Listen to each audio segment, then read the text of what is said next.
No Invisível, por Leon Denis. Capítulo 9. Condições de experimentação. O estudo dos fenômenos é de importância capital, pois que nele é que se baseia inteiramente o espiritismo. Muitas vezes, porém, a ausência de método, a falta de continuidade e direção nas experiências tornam estéreis a boa vontade dos médiuns e as legítimas aspirações dos investigadores. A essas causas se devem atribuir os resultados pouco decisivos que tantas pessoas obtêm. Experimentam ao acaso desordenadamente, sem preocupação das condições indispensáveis. Têm pressa de obter fenômenos transcendentes. Em consequência mesmo do estado de espírito em que fazem as pesquisas, acumulam dificuldades e, se ao fim de algumas sessões não obtêm mais que fatos insignificantes, banalidades ou mistificações, desanimam e abandonam a investigação. Se, ao contrário, se produzem resultados satisfatórios, determinam eles, muitas vezes, com irrefletido entusiasmo, uma tendência prejudicial para a credulidade, uma disposição para atribuir aos espíritos desencarnados todos os fenômenos obtidos.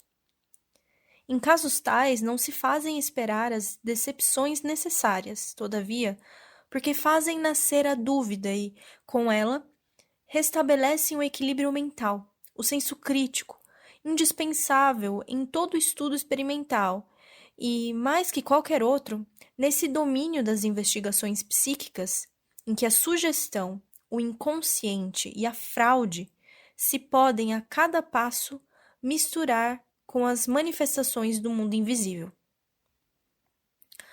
Noutros lugares, fazem-se críticas levianas.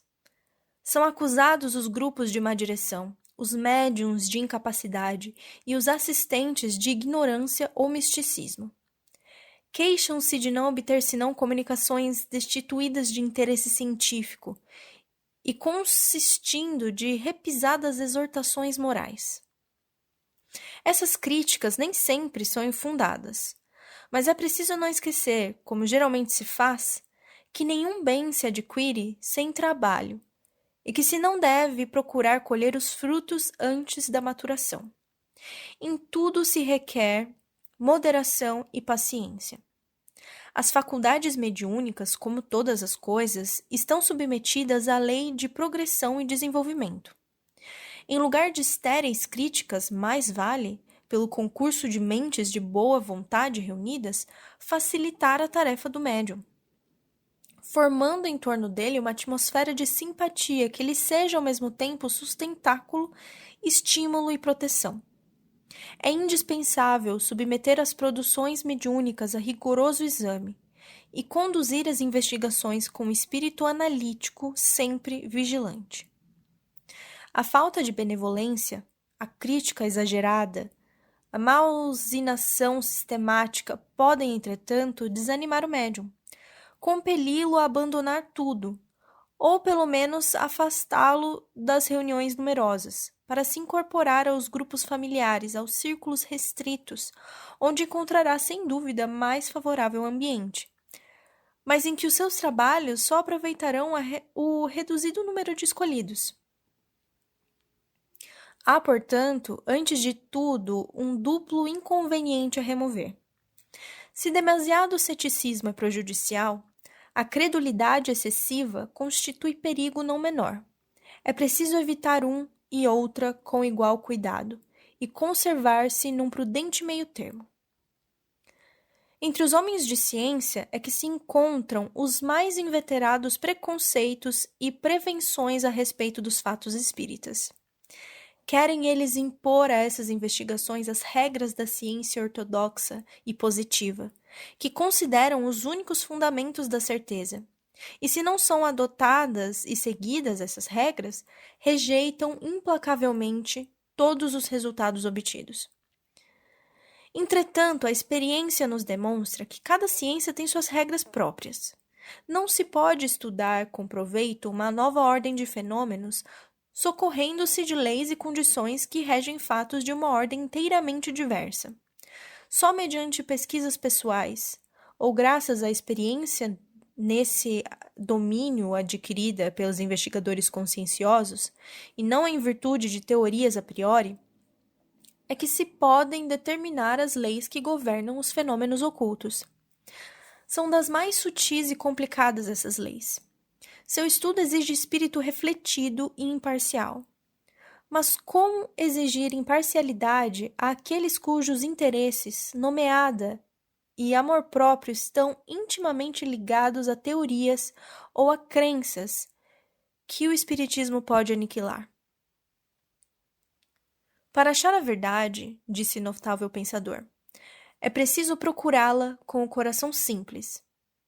É, sem dúvida, por isso que certos sábios, imbuídos de teorias preconcebidas, escravizados pelo hábito aos rigores de um método rotineiro, colhem menos resultados nessas investigações do que homens simplesmente inteligentes, mas dotados de senso prático e de espírito independente.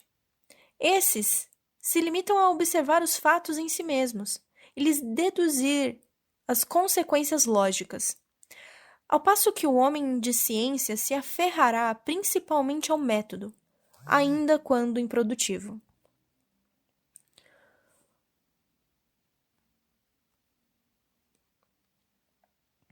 O que nesse domínio importa, antes de tudo, são os resultados, e o único método que os favorecer, mesmo que pareça defeituoso a alguns, deve ser por nós considerado bom.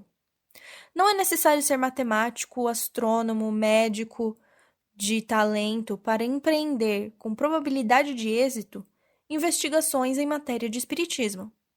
Basta conhecer as condições e preencher e submeter-se a elas. Nenhuma outra ciência nos pode indicar essas condições. Só a experimentação assídua e as revelações dos espíritos guia nos permitem estabelecer com precisão.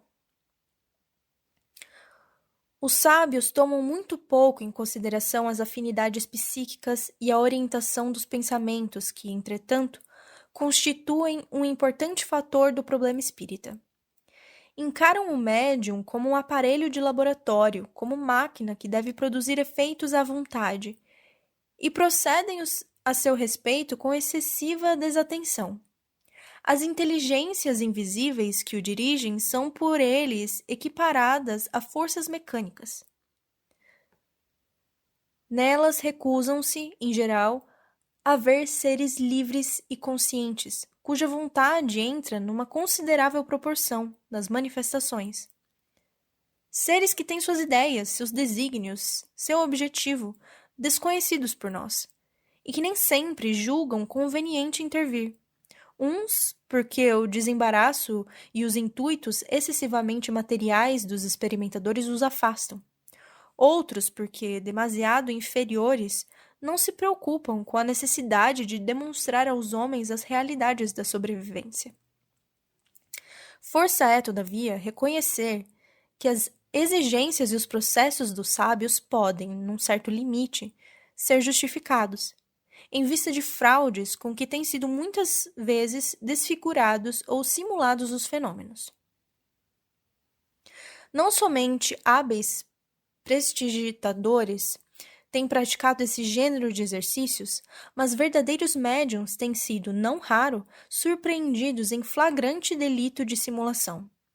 Daí a bem legítima prevenção de certos investigadores e a obrigação que se lhes impõe de eliminar nas experiências tudo o que apresenta caráter suspeito, todo elemento de dúvida, todo motivo de ilusão.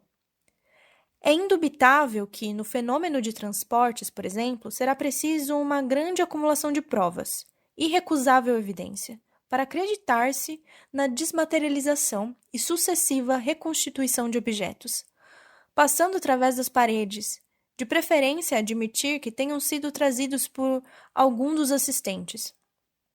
A desconfiança, entretanto, não deve ser levada ao extremo de impor ao fenômeno condições que o tornem impossível, como no caso do Dr. Ferrol e dos professores de Montpellier, que exigiam a leitura à distância através de placas de vidro. A interposição desse corpo, criando um obstáculo insuperável à ação do médium, tornava essa experiência equivalente a que, no intuito de verificação, consistisse em inundar de luz intensa a câmera escura de um fotógrafo, no momento de praticar as suas operações peculiares. A ignorância das causas em ação e das condições em que elas se manifestam explica os frequentes insucessos daqueles mesmos que, supondo dar lições aos outros, só conseguem demonstrar insuficiência das regras de sua própria ciência, quando as querem aplicar a esta ordem de pesquisas. Além disso, o espírito de suspeita e malevolência em que envolvem o médium atrai as entidades inferiores, que se comprazem em perturbar e impelem o sensitivo à prática de atos fraudulentos. Quando esses elementos fazem irrupção num grupo, o melhor alvitre a adotar é suspender a sessão. E, sobretudo nesse caso, que a presença e os conselhos de um espírito guia são de grande utilidade. E os que, deles privados, se entregam a experiências, ficam expostos a graves decepções. O médium é um instrumento delicado, repositório de forças que se não renovam indefinidamente e que é preciso utilizar com moderação. Os espíritos esclarecidos, os experimentadores sensatos, aos quais merece cuidado a saúde dos sensitivos, sabem deter-se aos primeiros sintomas de esgotamento. Os espíritos levianos e embusteiros, que afluem às reuniões mal dirigidas, em que não reina a harmonia nem a elevação de pensamentos, têm menos escrúpulos. Senhores dos intuitos dos investigadores inexpertos, não trepidarão em exercer o limite das forças do médium, para produzirem fenômenos sem interesse, e mesmo para mistificarem os assistentes. Quase sempre forças, causas, influências diversas intervêm nas experiências. Algumas vezes mesmo se contrariam e hostilizam. Daí uma certa confusão, uma mescla de verdadeiro e falso, de coisas evidentes e duvidosas que nem sempre é fácil distinguir. Os próprios sábios reconhecem que, na maior parte dos casos, pode a sugestão intervir numa considerável proporção, do que resulta que, para obter fenômenos espíritas verdadeiramente autênticos e espontâneos, deve-se evitar com cuidado tudo que pode influenciar o médium e perturbar a ação dos espíritos. Ora, é do que parece menos se preocuparem certos homens de ciência. Julgam lícito embaraçar o sensitivo com perguntas inoportunas, pueris, insidiosas. Perturbam as sessões, entretendo-se em conversas particulares e colóquios. Quando são indispensáveis a calma, o silêncio, a atenção. Uns mudam de lugar, entram e saem, interrompem as manifestações em curso, apesar das injunções dos espíritos. Outros, como certo doutor de nosso conhecimento, fumam e tomam cerveja durante as experiências. Em tais condições, tão pouco sérias, tão pouco honestas, como é possível ouso legitimamente formular conclusões? Algumas vezes a experiência segue uma direção normal, satisfatória.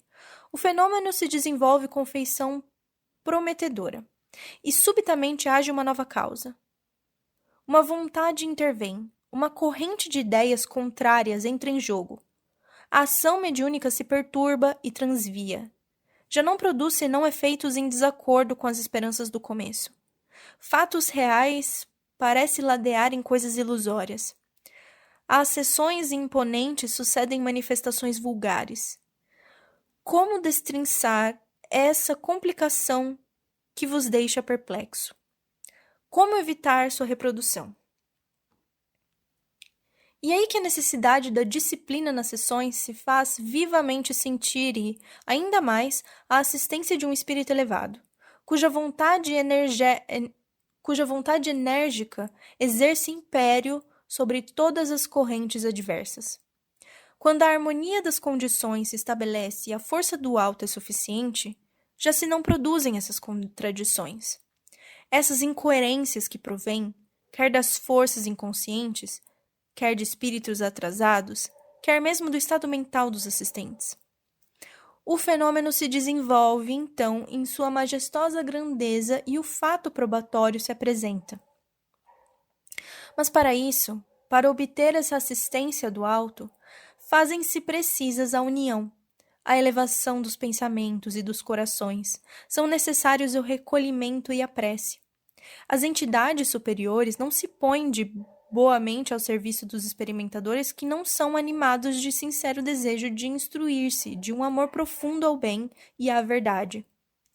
Aqueles que fazem do espiritismo um passatempo, uma frívola diversão, não têm que contar senão com incoerências e mistificações. Pode haver mesmo nisso, às vezes, um perigo. Certas pessoas se comprazem em conversas mediúnicas com os espíritos inferiores, com almas viciosas e degradadas, isso sem intenção benéfica, sem intuito de regeneração, movidas por sentimento de curiosidade, pelo desejo de divertir-se. Ao passo que não teriam suportado a convivência desses seres na vida terrestre. Não receiam atraí-los depois de desencarnados e com eles entreter palestras de mau gosto, sem reparar que, desse modo, se abandonam a perigosas influências magnéticas. Se entrardes em relação com almas perversas, fazei-o com o fim de sua redenção, de sua reabilitação moral, sob o amparo de um guia respeitável. Doutro modo, vos exporeis à nociva promiscuidade, a obsessões temíveis. Não abordeis essas regiões do além, senão com o propósito firme e elevado, que vos seja como a arma assestada contra o mal. A mediunidade, esse poder maravilhoso, foi concedida ao homem para um nobre uso. Aviltando-a, aviltareis a vós mesmos, e de um puríssimo eflúvio celeste fareis um sopro envenenado. O antigo iniciado, como os orientais em nossos dias, só se entregava às evocações depois de se haver purificado pela abstinência, pela prece e pela meditação. A comunicação com o invisível era um ato religioso, que ele executava com sentimento de respeito e de veneração pelos mortos. Nada há mais diametralmente oposto que o modo de proceder de certos experimentadores atuais. Apresentam-se nos lugares de reunião depois de copioso jantar, impregnados do cheiro de fumo, com um desejo intenso de obter manifestações ruidosas ou indicações favoráveis aos seus interesses materiais. E admiram-se, em tais condições, de só se apresentarem espíritos fraudulentos e mentirosos que os enganam e se divertem em lhes causar inúmeras decepções. Malgrado a repugnância dos modernos sábios pelos meios com cuja aplicação se realiza a elevada comunhão das almas, será forçoso a eles recorrer, a não ser que se queira fazer do espiritismo uma nova fonte de abusos e de males. O estado de espírito dos assistentes, sua ação fluídica e mental é, por conseguinte, nas sessões, um importante elemento de êxito ou de insucesso. Quanto mais sensível é o médium, tanto mais receptivo é à influência magnética dos experimentadores. Em uma assembleia composta, na maioria, de incrédulos, cujos pensamentos hostis convergem para o sensitivo, o fenômeno dificilmente se produz. A primeira das condições é abster-se de toda ideia preconcebida, a fim de deixar ao espírito a necessária liberdade de ação. Tenho, por minha parte, em certos casos, podido verificar que uma vontade enérgica e persistente pode paralisar o sensitivo, se é fraco, e constituir obstáculo às manifestações. Os pensamentos divergentes se chocam e formam uma espécie de caos fluídico que a vontade dos invisíveis nem sempre consegue dominar. É o que torna tão problemáticos os resultados nas assembleias numerosas, de composição heterogênea. Nas sessões teatrais, por exemplo, como tem demonstrado a experiência. As pessoas ávidas de propaganda pública que, sem cogitar das necessárias precauções, se aventuram nesse terreno, expõem-se a bem graves reveses. Aí correm os médiuns grande risco.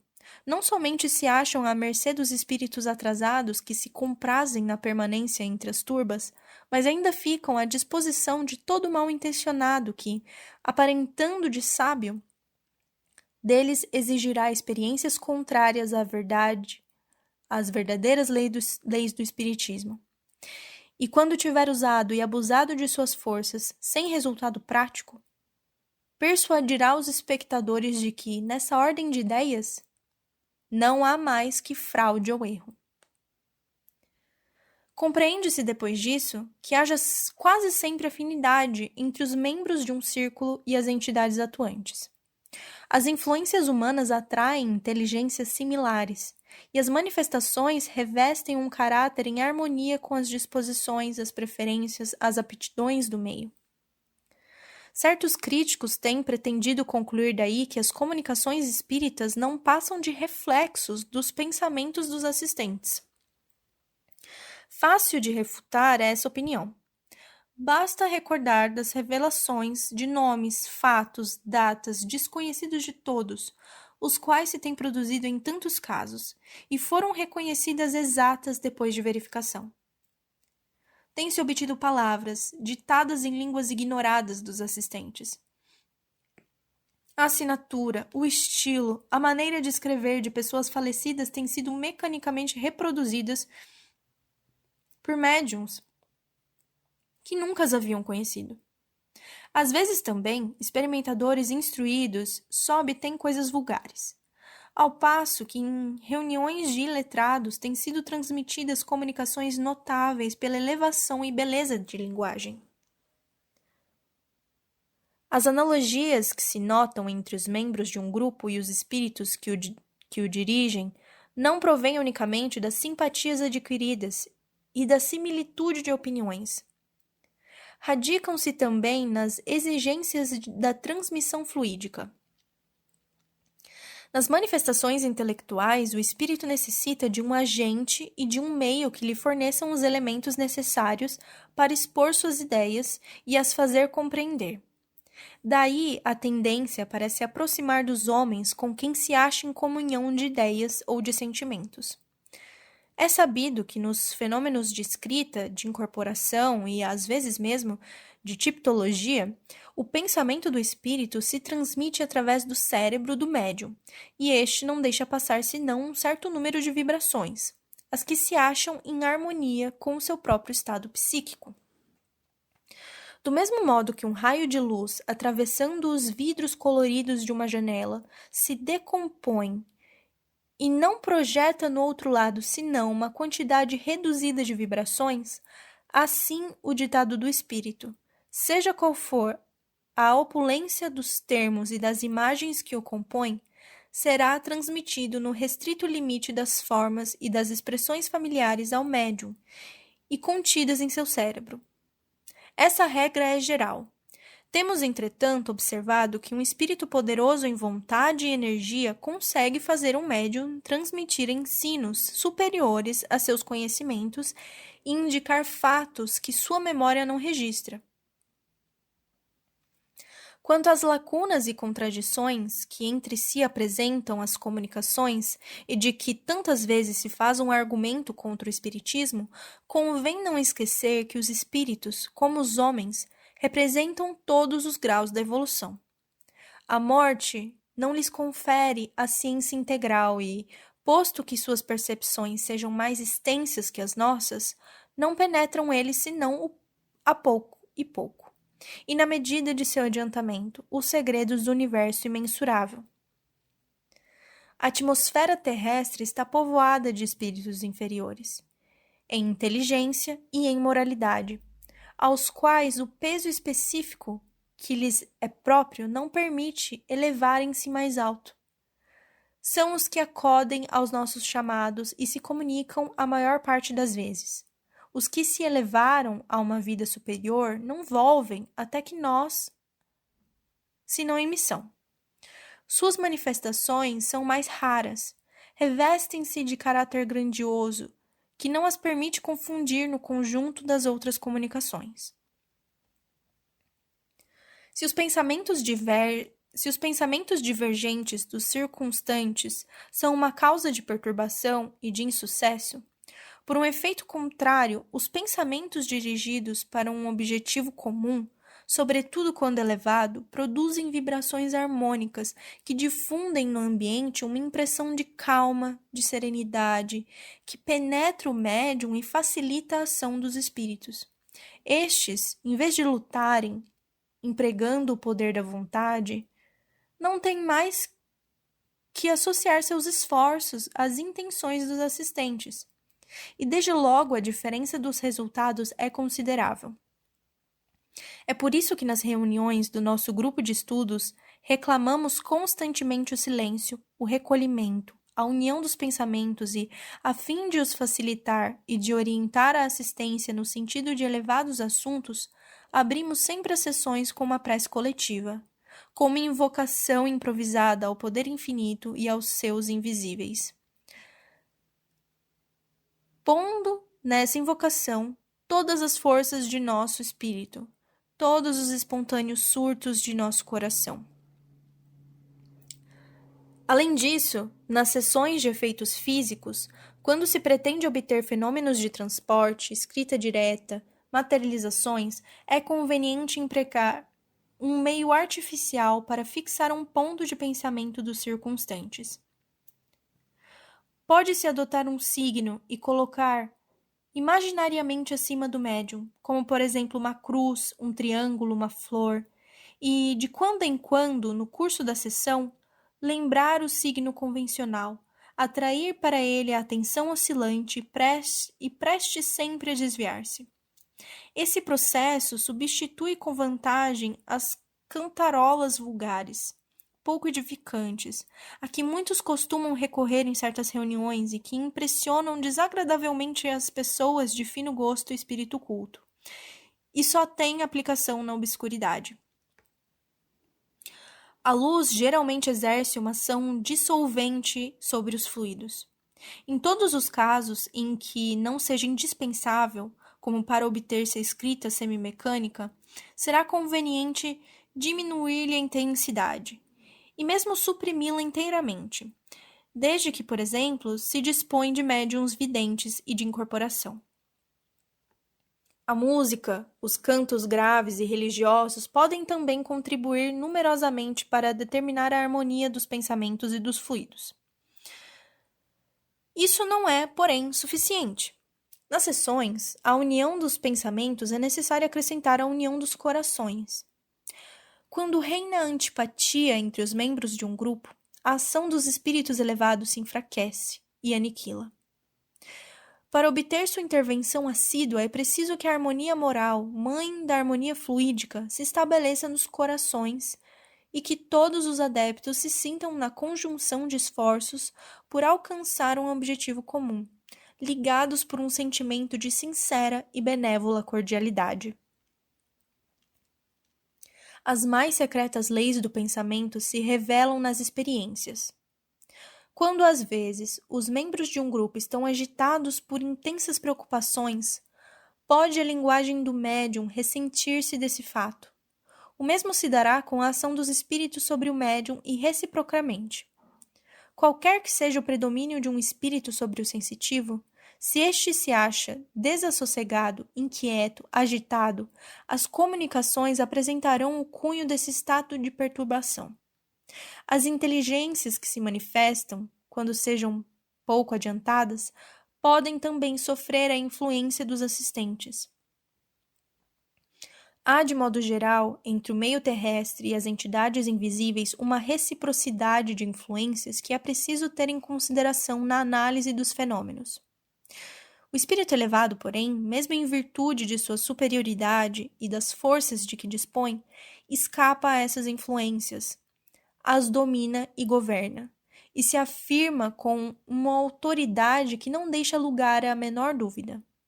É por isso que convém, acima de tudo, captarmos a intervenção das almas superiores e facilitá-la, colocando-nos nas condições que elas nos impõem, sem as quais não podemos atrair senão espíritos medíocres, pouco aptos a nos servir de guias e traduzir fielmente os altos ensinamentos do espaço. Os grupos pouco numerosos e de composição homogênea são os que reúnem as maiores probabilidades de êxito. Se já é difícil harmonizar as vibrações de 5 ou 6 pessoas entre si e com os fluidos do espírito, é evidente que as dificuldades aumentam com o número dos assistentes. É prudente não exceder o limite de 10 a 12 pessoas, de um e outro sexo. Quando possível, sempre as mesmas, sobretudo no começo das experiências.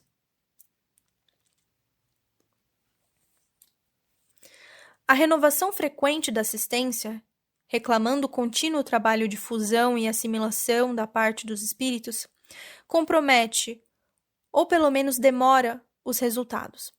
Se é excelente no ponto de vista da propaganda franquear os círculos a novos adeptos, é necessário que ao menos um núcleo de antigos membros permaneça compacto e constitua invariável maioria. Convém reunir-se em dias e horários fixos e no mesmo lugar. Os espíritos podem apropriar-se, assim, dos elementos fluídicos que lhes são necessários, e os lugares de reunião, impregnando-se desses fluidos, tornam-se cada vez mais favoráveis às manifestações. A perseverança é uma das qualidades indispensáveis ao experimentador. Aborrece muitas vezes passar um serão infrutífero na expectativa dos fenômenos.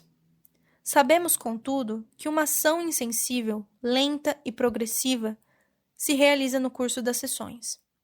A concentração das forças necessárias não se efetua, às vezes, senão depois de repetidos esforços, em reuniões de tentativas e de ensaios. Os seguintes exemplos nos demonstram que a paciência é frequentemente a condição do êxito. Em 1855, o professor Mapes formou, em Nova York, um grupo de 12 pessoas, homens cultos e céticos, que combinaram reunir-se com um médium 20 vezes seguidas. Durante as 18 primeiras noites, os fenômenos apresentaram caráter tão indeciso e trivial que muitos dentre os assistentes deploravam a perda de um tempo precioso. No curso das 2 últimas sessões, porém, produziram-se fatos de tal modo notáveis que o estudo foi prosseguido pelo mesmo grupo durante 4 anos. Todos os seus membros se tornaram convencidos adeptos.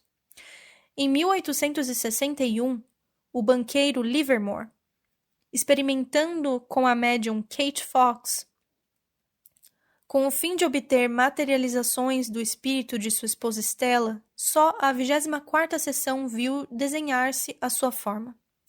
Pôde mais tarde conversar com esse espírito e obter comunicações diretas. A falta de perseverança, nenhum desses resultados teria permitido colher. Compreende-se, à vista desses fatos, quanto é necessário aplicar uma atenção rigorosa à composição dos grupos e às condições de experimentação. Tal seja a natureza do meio, a faculdade do médium produzirá efeitos muitíssimo diversos. Ora se manifestará em fenômenos de caráter equívoco, que despertarão a dúvida e a desconfiança, fazendo que as sessões, em tal caso, deixem uma impressão de mal-estar indefinível. Ora dará lugar a efeitos tão poderosos que, diante deles, toda incerteza se dissipará. Tendo por minha parte assistido a muitas sessões nulas ou insignificantes, mas também posso afirmar que tenho visto médiuns admiravelmente inspirados em suas horas de êxtase e de sono magnético. Outros tenho visto escrever de um jato, às vezes mesmo na obscuridade, páginas magníficas de estilo, esplêndidas de elevação e de vigor. Tenho assistido aos milhares, a fenômenos de incorporação que permitiam a habitantes do espaço apoderar-se, durante algumas horas, do órgão de um médium e proferir frases, discursos, com inflexões tais que todos quantos ouviam guardavam dessas reuniões uma recordação imorredora. Para o observador atento, que estudou todos os aspectos do fenômeno, há como que uma gradação, uma escala ascensional, que vai desde os ligeiros ruídos e os movimentos de mesas até as mais altas produções do pensamento. É uma engrenagem que se apodera do experimentador imparcial e cujo poder todos os homens que têm a preocupação da verdade cedo ou tarde reconhecerão. Apesar das hostilidades, das repulsas e hesitações, forçoso virá a ser um dia consagrar-se, de modo geral, ao estudo das manifestações físicas. Este, por um rigoroso encadeamento, conduzirá à psicografia e, em seguida, pela visão e audição, à incorporação. E desde que se quiser investigar as causas reais desses fenômenos, defrontar-se-á com o grande problema da sobrevivência. À medida que o observador penetrar nesse domínio, sentir-se-á pouco a pouco elevado acima do plano material. Será induzido a reconhecer que os fatos de ordem física não são mais que preparação para fenômenos mais eminentes e que todos, em conjunto, convergem para a manifestação dessa verdade, que a alma humana é imperecível e os seus destinos são eternos. Conceberá, desde então, das leis do universo, da ordem e harmonia das coisas, uma ideia cada vez mais grandiosa, com uma noção sempre mais profunda do objetivo da existência e dos imprescritíveis deveres que ela impõe. Nos fenômenos é, portanto, necessário distinguir 3 causas em ação: a vontade dos experimentadores, as forças exteriorizadas do médium e dos assistentes e a intervenção dos espíritos. Os próprios fenômenos se podem dividir em 2 grandes categorias: os fatos magnéticos e os fatos mediúnicos. Uns e outros, porém, intimamente se entrelaçam e muitas vezes se confundem. O médium, uma vez mergulhado em sono magnético, acha-se em 3 estados distintos que se podem nele suceder, a cada um dos quais corresponde uma ordem de fenômenos. São eles: 1. O estado superficial de hipnose, favorável aos fatos telepáticos e à transmissão de pensamento. Os que, todavia, se produzem nesse estado são em geral pouco concludentes. O desprendimento do corpo fluídico do médium é incompleto, e sua ação pessoal se pode misturar à sugestão do espírito. 2. O sono magnético real, que permite ao corpo fluídico do médium exteriorizar-se e agir à distância. 3. O sono profundo, graças ao qual se produzem as aparições, as materializações, a levitação do médium, as incorporações.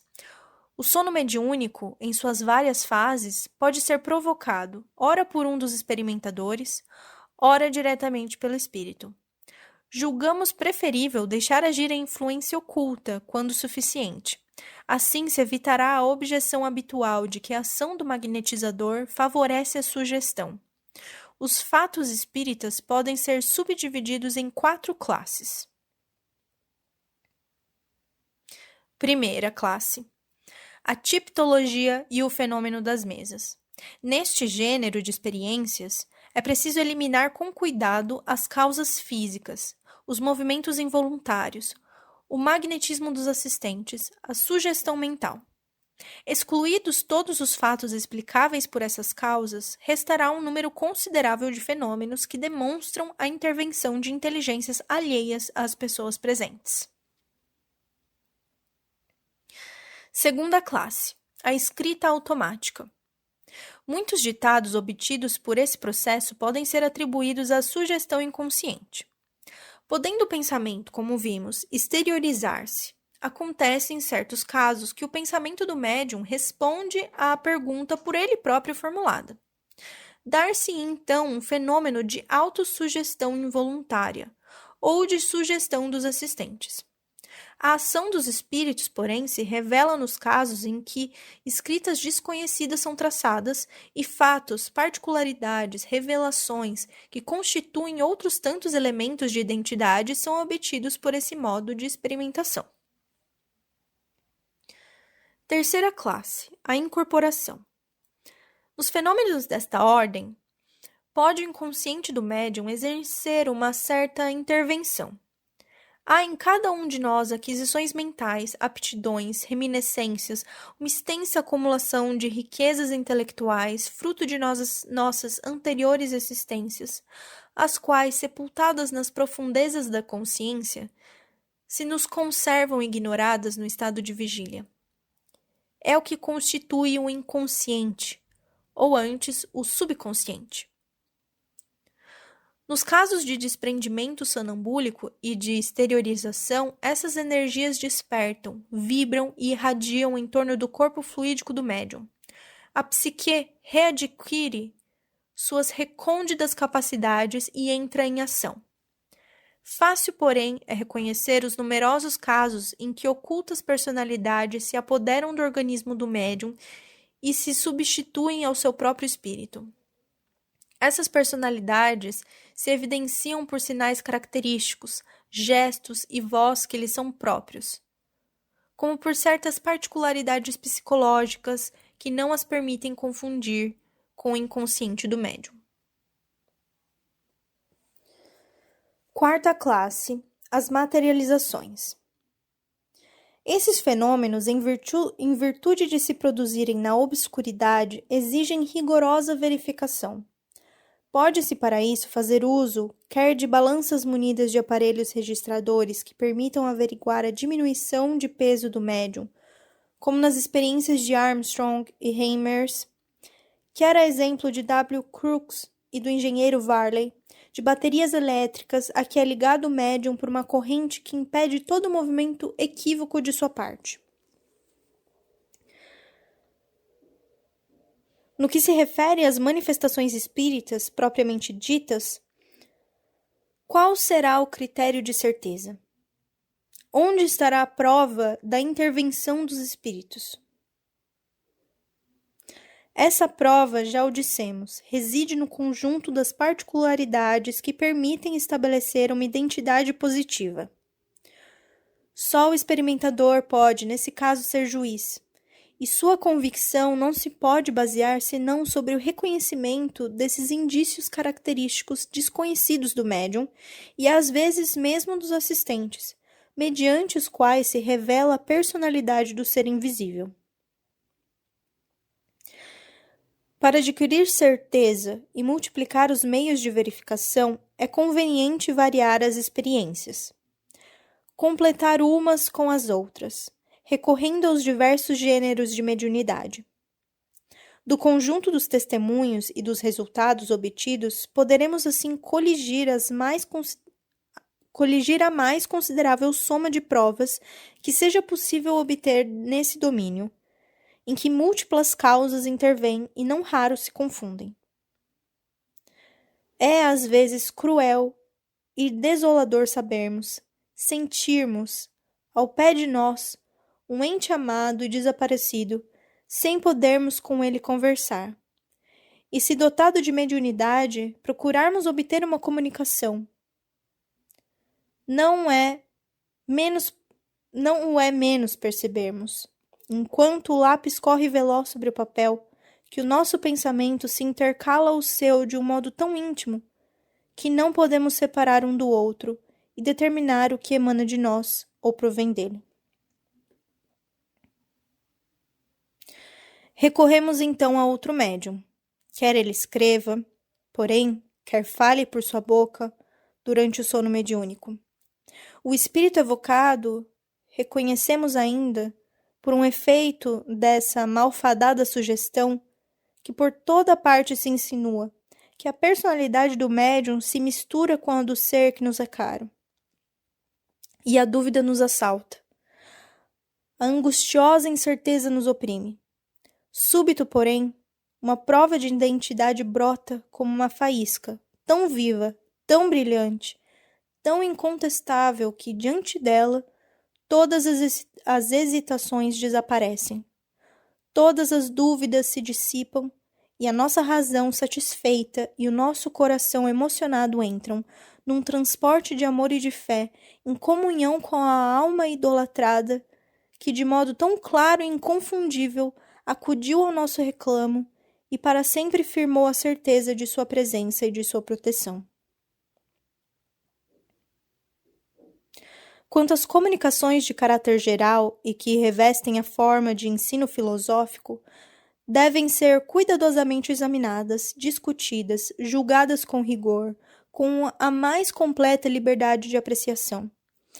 A humanidade invisível se compõe dos espíritos que viveram neste mundo, em cujo número sabemos contam-se muitos, bem pouco adiantados.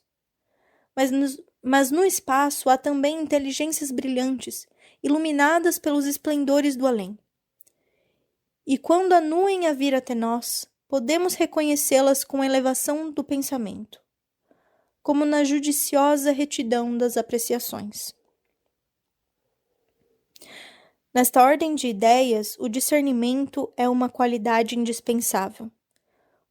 O investigador deve ser dotado de critério seguro, que lhe permitirá distinguir o verdadeiro do falso e, depois de haver tudo examinado, conservar o que tem legítimo valor. Nada é mais prejudicial à causa do espiritismo que a excessiva credulidade de certos adeptos e as experiências mal dirigidas. Estas produzem aos pesquisadores novatos uma deplorável impressão, fornecem alimento à crítica e ao motejo e dão uma ideia falsa do mundo dos espíritos. Muitos saem dessas reuniões ainda mais incrédulos que dantes. O homem crédulo é dotado de boa fé. A si mesmo se engana inconscientemente e torna-se vítima de sua própria imaginação. Aceita as coisas mais inverossímeis e muitas vezes as afirma e propaga com entusiasmo extravagante. É isso um dos maiores estorvos para o espiritismo. Uma das causas que dele afastam muitas pessoas sensatas, muitos sinceros investigadores, que não podem tomar a sério uma doutrina e fatos tão mal apresentados. É preciso não aceitar cegamente coisa alguma. Cada fato deve ser objeto de minucioso e aprofundado exame. Só nessas condições é que o espiritismo se imporá aos homens estudiosos e racionalistas. As experiências feitas superficialmente, sem conhecimento de causa, os fenômenos apresentados em más condições fornecem argumentos aos céticos e prejudicam a causa a que se pretende servir.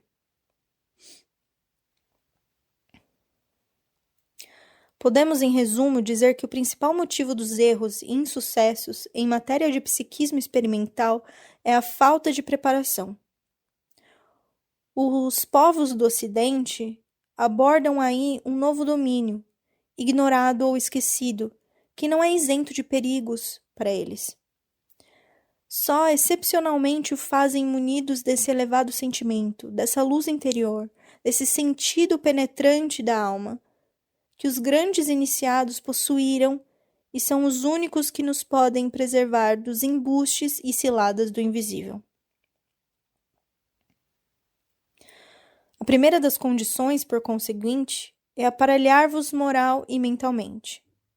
Não provoqueis os fatos antes de vos haverdes tornado aptos para os compreender e dominar, mediante demorada e paciente estudo das obras fundamentais, a reflexão, o desenvolvimento da vontade, o exercício de um raciocínio claro e firme. Se não preencheis essas condições, mais prudente seria vos absterdes, a menos que vos consagreis a essas experiências sob a direção de um homem esclarecido e orientado, a quem auxiliareis com a vossa boa vontade e deixareis o cuidado de vos guiar. Os processos de investigação usados no mundo físico não se podem adaptar ao plano psíquico. Nestes são os pensamentos que entram em ação. Os pensamentos são forças. São eles que lapidam e lentamente modelam o nosso ser interior. Influem mesmo em nossa forma exterior, a ponto de ser fácil distinguir, pelos traços e expressão da fisionomia, o sábio do homem vicioso. Esses efeitos do pensamento não são, porém, circunscritos aos limites do nosso ser material. Estendem-se em torno de nós e formam uma atmosfera que serve de laço entre nós e os seres de pensamentos similares. Nisso reside o segredo da inspiração, da fecundação do espírito pelo espírito. Dessa lei resulta um fato. Aquele que, por meio de evocações, de reclamos, entra em relação com o mundo invisível, atrai seres em afinidade com seu próprio estado mental. O mundo dos espíritos fervilha de entidades benfazejas e maléficas. E se não soubermos purificar-nos, orientar os nossos pensamentos e forças no sentido da vida superior, poderemos tornar-nos vítimas das potências malfazejas que em torno de nós se agitam e têm, em certos casos, conduzido o indivíduo imprudente ao erro, à obcecação e obsessões vizinhas da loucura. Mas, se sabeis dominar os sentidos, elevar a alma acima das curiosidades vãs e das preocupações materiais, fazer do espiritismo um meio de educação e de disciplina moral, entrareis no domínio do verdadeiro conhecimento. Influências regeneradoras baixarão sobre vós, uma luz suave e penetrante vos iluminará o caminho, vos preservará das quedas, dos desfalecimentos e de qualquer perigo. Bom, essa foi a leitura de hoje. Se você gostou, achou legal, por favor, aperta o gostei. E se você não gostou, pode apertar o não gostei também, fica à vontade. E se quiser deixar uma sugestão nos comentários, a gente agradece. Se você gostaria de receber os outros vídeos, se inscreve no canal para ficar mais fácil e aparecer na sua página inicial. E você se inscrevendo também vai ajudar muito aqui para incentivar e continuar mantendo essa atividade. Obrigada pela partilha desse momento. Muita luz no seu caminho e até a próxima.